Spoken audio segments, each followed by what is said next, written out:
ជំរាបសួរក៏ដូចជាសួស្តីអ្នកទាំងអស់គ្នាជួបជាមួយនឹងខ្ញុំបាទតារាថ្ងៃនេះគឺខ្ញុំបាទបានបង្រៀននៅមេរៀនបន្តទៀតអំពី Linux Command ចំពោះ Launcher ទី4សម្រាប់ Launcher ទី4ដែលយើងត្រូវបង្រៀនគឺវាមាន4ចំណុចទី1គឺនិយាយអំពី Process Management ទី2គឺ Disk Use ទី3គឺ RAM ហើយនិង CPU ចំណែកឯមកចុងក្រោយគឺយើងនិយាយអំពី System Information ឥឡូវកុំឲ្យខាតពេលយូរគឺយើងចូលនិយាយអំពី process management ហ្មងទៅចំពោះ process management ហ្នឹងគឺខ្ញុំលើកមកមានចំណុចដូចជាទី1គឺយើងលើកពី PS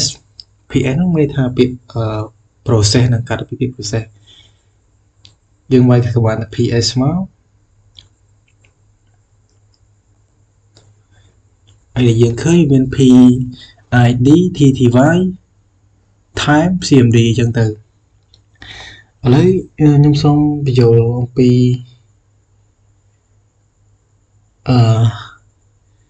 CPU ហើយនិង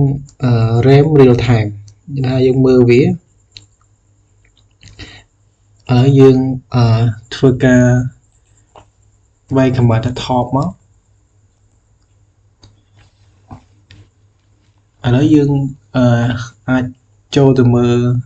CPU ហើយនិង RAM ក្នុងលក្ខណៈ real time បាទ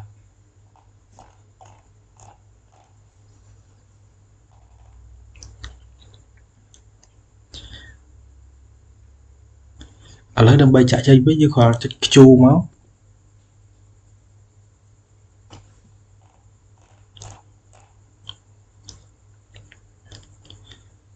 ឥឡូវយើងមុនហ្នឹងយើងបើក process ឥឡូវយើងចង់ធ្វើការឈប់ឲ្យវេទនាការឬក៏មានន័យថាយើងចង់បិទ process ហ្នឹងវិញគឺយើងគ្រាន់វាយពាក្យថា kill PID មកគឺវានឹងបិទ process ហ្នឹងហើយ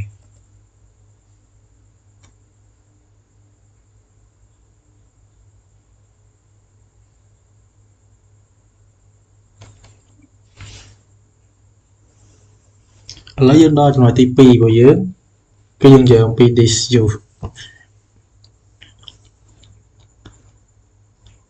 ឥឡូវយើងមាន command df .h មកអាហ្នឹងមានន័យថាយើងក៏សម្រាប់មើលទំហំនៃ disk របស់យើងហ្នឹងឥឡូវយើងធ្វើការ search disk របស់យើងមកនេះគឺជាទិន្នន័យ disk របស់យើង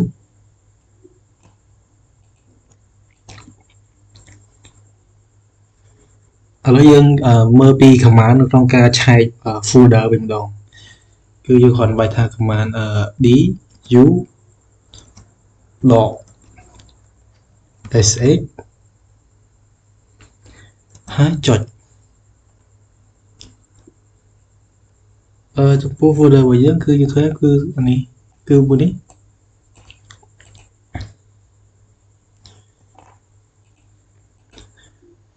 ឥឡូវយើងចូលមើលនិយាយអំពីកន្លែងថង RAM ហើយនិង CPU វិញឥឡូវដើម្បីមើល RAM គឺយើងធ្វើការវាយថា command free slash dot h មកគឺយើង enter មកនោះយើងនឹងឃើញអំពី RAM របស់យើងហើយហើយ RAM វាមាន total មាន use មាន free share ខាច់ឬក៏ burst អីចឹងទៅនឹងហើយនឹង available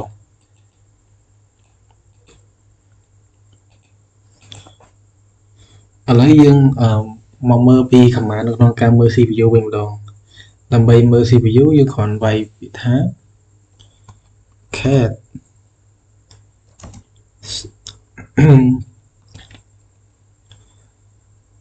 backslash មក p o o c មួយទៀត CPU info យើងធ្វើការ enter មកនោះយើងនឹងឃើញអំពីព័ត៌មាន CPU របស់យើងហើយ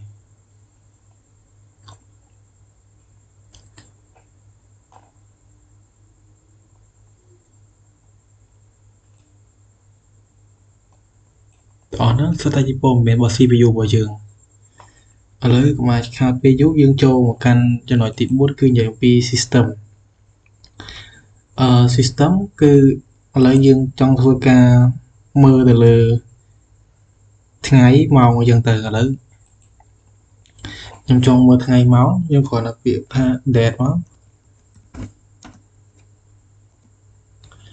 គឺយើងនឹងឃើញពីថ្ងៃខែហើយទាំងម៉ោងទៀត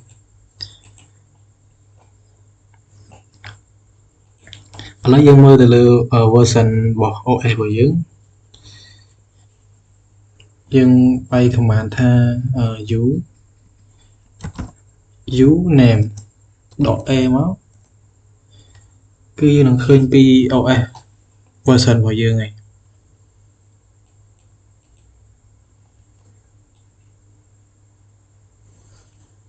នេះគឺជា OS version របស់យើងឥឡូវយើងបញ្ចូលពី shortcut មួយចំនួនដូចជា Ctrl C គឺយើងប្រើសម្រាប់បញ្ឈប់ Ctrl C បាទមួយទៀតគឺ Ctrl Z គឺយើងប្រើវាសម្រាប់ក្នុងការផ្អាក Exit គឺយើងប្រើសម្រាប់ចេញពី terminal សម្រាប់វីដេអូរបស់ខ្ញុំគឺខ្លីៗតែប៉ុណ្្នឹងទេអរគុណដល់អ្នកទាំងអស់គ្នាដែលបានទស្សនាតាំងពីដើមរហូតដល់ចប់សូមអរគុណ